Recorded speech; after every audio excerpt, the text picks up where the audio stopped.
Hello मित्रों, सुनाइए कैसे हो। उम्मीद है सभी लोग बहुत अच्छे हैं और हमेशा अच्छे रहें। मित्रों, लास्ट वीडियो में हम डिस्कस कर रहे थे न्यूट्रिशन इन ह्यूमन, और हमारी जो लास्ट बात हुई थी जो लास्ट डिस्कशन हुआ था वो ये हुआ था कि जब फूड स्टमक से निकलकर स्मॉल इंटेस्टाइन में आएगा, यहाँ तक हमने बात की थी। फूड स्मॉल इंटेस्टाइन में आएगा, स्मॉल इंटेस्टाइन में आएगा जो फूड, उस फूड का मीडियम जो होगा वो मित्रों एसिडिक होता है। और एसिडिक मीडियम अगर होगा स्मॉल इंटेस्टाइन में आने के बाद भी, तो सीधी सी बात है जो पैंक्रियाटिक जूस के अंदर एंजाइम्स हैं वो उस एसिडिक मीडियम पर अपना एक्शन नहीं कर सकते। इसलिए उस फूड का मीडियम एसिडिक से कन्वर्ट करना होता है एल्कलाइन मीडियम में, और जिसको करता है लीवर का सीक्रीशन। जो लीवर का सीक्रीशन होता है मित्रों वो बाइल जूस होता है। लीवर सीक्रीट करता है, गॉल ब्लैडर स्टोर करता है, और गॉल ब्लैडर उस सीक्रीशन को स्मॉल इंटेस्टाइन के अंदर थ्रू बाइल डक्ट इजेक्ट करता है।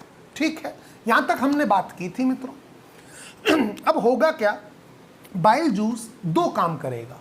एक तो काम करेगा जो फूड का मीडियम है, जो फूड HCl नेचर का है, मतलब मैं बोलूँगा एसिडिक नेचर का है। जो फूड था, मीडियम ना बोलकर बल्कि ये बोलें जो फूड का नेचर था, फूड का नेचर एक्चुअल में एसिडिक नेचर था। तो उस एसिडिक नेचर को, फूड के उस एसिडिक नेचर को एल्कलाइन बनाने का काम करता है बाइल जूस। दूसरा काम ये करता है बाइल जूस कि बाइल जूस के अंदर जो बाइल साल्ट होते हैं वो लार्ज फैट ग्लोब्यूल्स पर अपना एक्शन करते हैं और उनको स्मॉल ग्लोब्यूल्स में चेंज करते हैं। क्यों? क्योंकि ताकि जो फैट का डाइजेशन करेंगे या फैट का ब्रेकडाउन करेंगे जो एंजाइम्स, वो इजीली उनको ज़्यादा से ज़्यादा, मैक्सिमम से मैक्सिमम सरफेस एरिया मिल सके और वो अपना काम एफिशिएंटली कर सकें। इसलिए लार्ज ग्लोब्यूल्स को स्मॉल ग्लोब्यूल्स में कन्वर्ट किया जाता है through bile salts which is present in bile juice, ठीक है, which is secreted by liver and stored by gallbladder and ejected by gallbladder through bile duct into the small intestine। ठीक है मित्रों, आ गया जी खाना, फूड आ गया, एल्कलाइन उसका nature भी कर दिया। अब और फैट का जो लार्ज ग्लोब्यूल्स थे उनको स्मॉल ग्लोब्यूल्स भी बना दिया बाइल जूस ने। अब क्या करेगा मित्रों, पैंक्रियाज भी अपने पैंक्रियाटिक जूस सिक्रीट करता है स्मॉल इंटेस्टाइन के अंदर। पैंक्रियाटिक जूस के अंदर मित्रों दो तरह के एंजाइम्स पाए जाते हैं। एक तो पाया जाएगा ट्रिप्सिन, जो काम करेगा डाइजेशन ऑफ प्रोटीन्स का, मतलब प्रोटीन का डाइजेशन करता है ट्रिप्सिन एंजाइम। और एक एंजाइम होता है जो पैंक्रियाटिक जूस के अंदर है, वो होता है लाइपेज।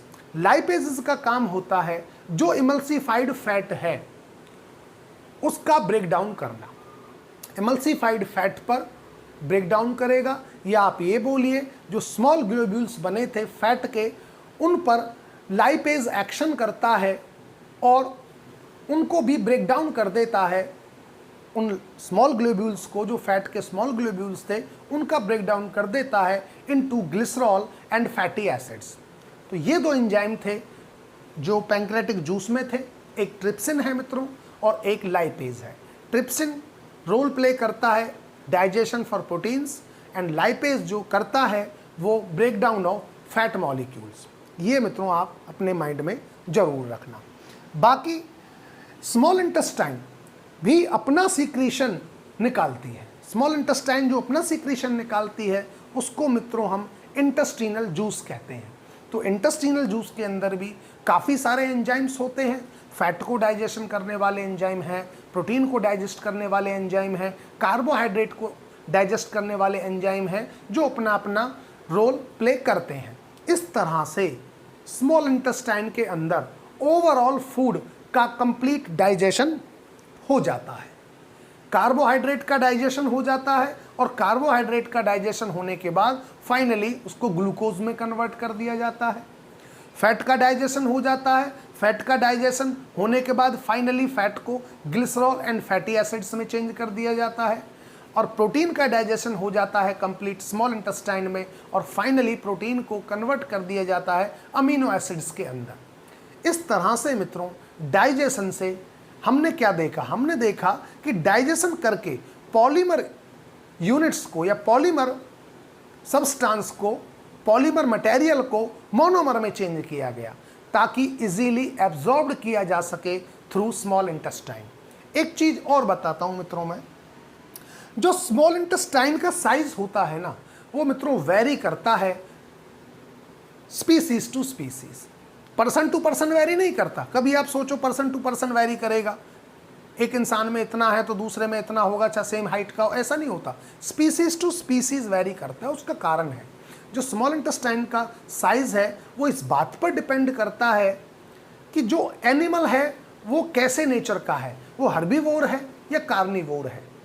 तो जो एनिमल्स हर्बीवोर होते हैं, हर्बीवोर के अंदर स्मॉल इंटेस्टाइन का साइज बड़ा होता है, क्योंकि जो हर्बीवोर हैं वो हर्ब्स खाते हैं, वो प्लांट्स खाते हैं, वो प्लांट से अपना फूड ड्राइव करते हैं मित्रों। और जो प्लांट से अपना फूड ड्राइव कर रहे हैं तो इसका मतलब उस फूड में सेलुलोज होता है, और सेलुलोज को डाइजेस्ट करने के लिए लार्ज सरफेस एरिया चाहिए कंपैरेटिव टू मीट। मीट को डाइजेस्ट करने के लिए सरफेस एरिया उतना नहीं चाहिए, मीट इजीली डाइजेस्ट हो जाता है मित्रों एनिमल्स के थ्रू, लेकिन सेलुलोज को अगर डाइजेस्ट करना है तो उसके लिए ज़्यादा मुशक्कत करनी पड़ती है, ज़्यादा जद्दोजहद करनी पड़ती है। इसलिए स्मॉल इंटेस्टाइन का जो सरफेस एरिया है, स्मॉल इंटेस्टाइन ऐसे एनिमल्स में जो प्योरली हर्बीवोर हैं या हम बोले जो हर्बीवोर हैं, उनके अंदर स्मॉल इंटेस्टाइन का साइज बड़ा होता है comparative to animals which are carnivore, जो मीट पर डिपेंड करते हैं। उनके अंदर स्मॉल इंटेस्टाइन छोटी होती है, साइज में कम होती है। ठीक है ना, यहाँ तक तो मामला हो गया। ठीक है, हमने क्या देखा, हमने देखा स्मॉल इंटेस्टाइन के अंदर कंप्लीट डाइजेशन हो जाता है फूड का। कार्बोहाइड्रेट को चेंज कर दिया गया ग्लूकोज में, फैट को चेंज कर दिया ग्लिसरॉल एंड फैटी एसिड में, और प्रोटीन्स को चेंज कर दिया अमीनो एसिड्स में। इसके साथ साथ अब स्मॉल इंटेस्टाइन में मित्रों इन न्यूट्रिएंट्स का एब्जॉर्प्शन भी होता है, इन न्यूट्रिएंट्स का एब्जॉर्प्शन भी स्मॉल इंटेस्टाइन के अंदर होगा। इसलिए स्मॉल इंटेस्टाइन में आप पढ़ोगे बुक में, villi and microvilli are present in small intestine.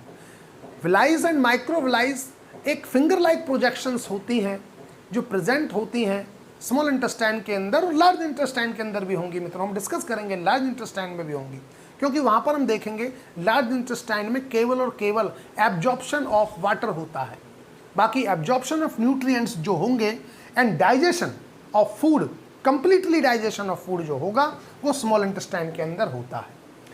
तो स्मॉल इंटेस्टाइन में विलाइज एंड माइक्रोविलाइज होती हैं जिनके अंदर हाईली बहुत रिच ब्लड वेसल्स की सप्लाई रहती है, और जिसमें होता क्या है, जो न्यूट्रिएंट्स हैं उनको एब्जॉर्ब कर लिया जाता है इनटू द ब्लड स्ट्रीम, ताकि वो ब्लड बॉडी की हर सेल तक उन न्यूट्रिएंट्स को लेकर जाए और उन्हें दे। ठीक है ना मित्रों, यहाँ तक तो मामला क्लियर है, कोई दिक्कत वाली बात नहीं है। ठीक है, तो स्मॉल इंटेस्टाइन के अंदर कंप्लीट डाइजेशन होता है, कहाँ, स्मॉल इंटेस्टाइन में। न्यूट्रिएंट्स का एब्जॉर्प्शन आपसे एग्जामिनर पूछ ले कहाँ होता है, स्मॉल इंटेस्टाइन में, ये याद रखना है आपको। ठीक है ना, डाइजेशन स्टार्ट कहाँ से हो जाता है, माउथ से स्टार्ट हो जाता है। स्टमक में भी डाइजेशन होता है, प्रोटीन्स का डाइजेशन होता है। ठीक है ना, ऑइसोफेगस में ना एब्जॉर्प्शन होता है किसी चीज़ का, ना किसी चीज़ का डाइजेशन होता है। ये आपको मित्रों अपने माइंड में बात रखनी है।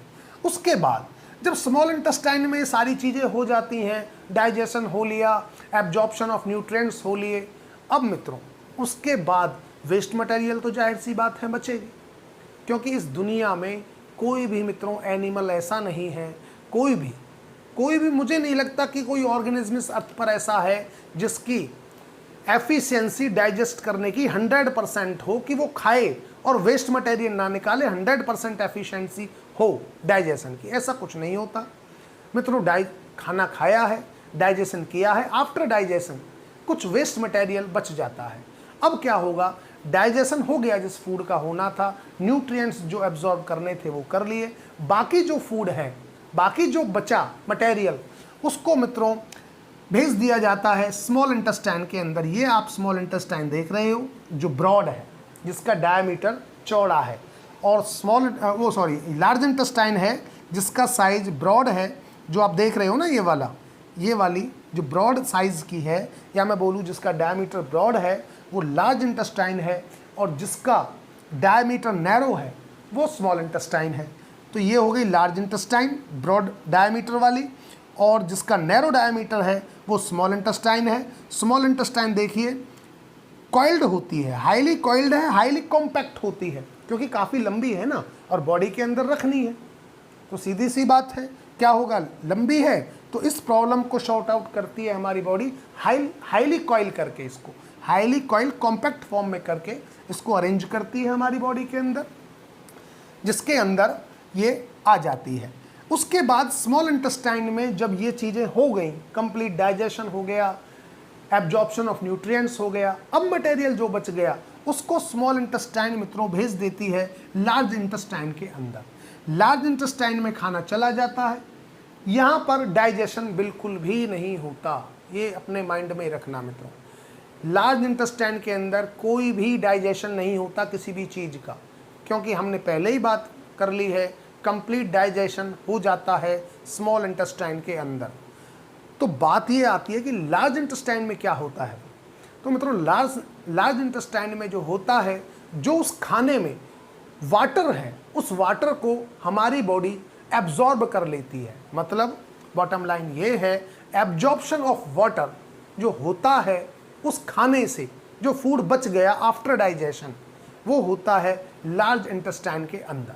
ठीक है जी, लार्ज इंटेस्टाइन में एब्जॉर्प्शन ऑफ वाटर हो गया। उसके बाद खाना जो वेस्ट मटेरियल है, आफ्टर एब्जॉर्प्शन ऑफ वाटर जो वेस्ट मटेरियल है वो मित्रों रेक्टम में स्टोर हो जाता है, और आफ्टर स्टोरेज जब स्टोर होता रहता है रेक्टम में, उसके बाद थ्रू एनस हमारी बॉडी उसको एक्सपेल्ड आउट कर देती है, उस वेस्ट मटेरियल को हम अपनी बॉडी से बाहर निकाल देते हैं। तो ये था मित्रों न्यूट्रिशन इन ह्यूमन, कंप्लीट हो जाता है। अब आपको कहाँ कहाँ पर कौन कौन सी चीज़ें याद रखनी है ये मैं बताता हूँ। पहली बात, आपसे कोई पूछता है एग्जामिनर कि डाइजेशन स्टार्ट कहाँ से होता है, माउथ से स्टार्ट हो जाता है। दूसरा क्वेश्चन, आपसे एग्जामिनर पूछे डाइजेशन कंप्लीट कहाँ होता है, स्मॉल इंटेस्टाइन में डाइजेशन कंप्लीट हो जाता है। ठीक है ना। आपसे एग्जामिनर पूछता है न्यूट्रिएंट्स का एब्जॉर्प्शन कहाँ होता है, तो आप बोलेंगे स्मॉल इंटेस्टाइन में न्यूट्रिएंट्स का एब्जॉर्प्शन होता है। वाटर का एब्जॉर्प्शन कहाँ पर होता है, वाटर का एब्जॉर्प्शन जो होता है फूड से वो लार्ज इंटेस्टाइन के अंदर होता है। क्या ओइसोफेगस में कोई एब्जॉर्प्शन हो रहा है, कोई डाइजेशन हो रहा है, न्यूट्रिएंट्स का डाइजेशन हो रहा है, क्या वाटर का डाइजेशन हो रहा, वो एब्जॉर्प्शन हो रहा है, न्यूट्रिएंट्स का एब्जॉर्प्शन हो रहा है ओइसोफेगस में? नहीं हो रहा। वाटर का एब्जॉर्प्शन हो रहा है ओइसोफेगस में? नहीं हो रहा। क्या किसी तरह का डाइजेशन हो रहा है ओइसोफेगस के अंदर? नहीं हो रहा। ओइसोफेगस एक ऐसा पोर्शन है जहाँ पर कुछ नहीं होता, केवल एक पैसेज का काम कर रहा है। तो मित्रों ये न्यूट्रिशन इन ह्यूमन फिनिश हो जाता है। बाकी जो एंजाइम्स के नेम्स हैं मित्रों, एंजाइम्स रिएक्शंस भी हैं, काफ़ी सारी रिएक्शंस भी हैं, काफ़ी सारे एंजाइम्स भी हैं, लेकिन जो लेक्चर है ये 10th क्लास के पर्पज़ से बनाया जा रहा है, ना कि 11th 12th नीट और नेट के पर्पज़ से, क्योंकि वहाँ पर रिएक्शंस हम देखेंगे, हम वहाँ पर डिस्कस करेंगे कौन सा एंजाइम किस तरह से उसको ब्रेक डाउन करता है, किस मटेरियल को ब्रेक डाउन कर रहा है, कैसे एक्शन कर रहा है। ये आप डिटेल वर्जन देखेंगे जब नीट वाले में, नीट में देखेंगे, नेट वाले सिलेबस में देखेंगे। ये 10th क्लास के लिए था, तो मुझे लगता है that is much sufficient for your class. तो ठीक है मित्रों, यहाँ तक आप अच्छी तरह रिवाइज करें। कोई प्रॉब्लम है कमेंट बॉक्स में लिख कर दें, मुझे बताएं कि सर हमारे ये चीज़ समझ में नहीं आई है, आप इसको हमें थोड़ा सा और क्लैरिफाई करें। तो मित्रों मैं आपको ज़रूर वो बताऊंगा। ठीक है मित्रों, अच्छी तरह से करें आप। Thank you so much. Okay bye मित्रों।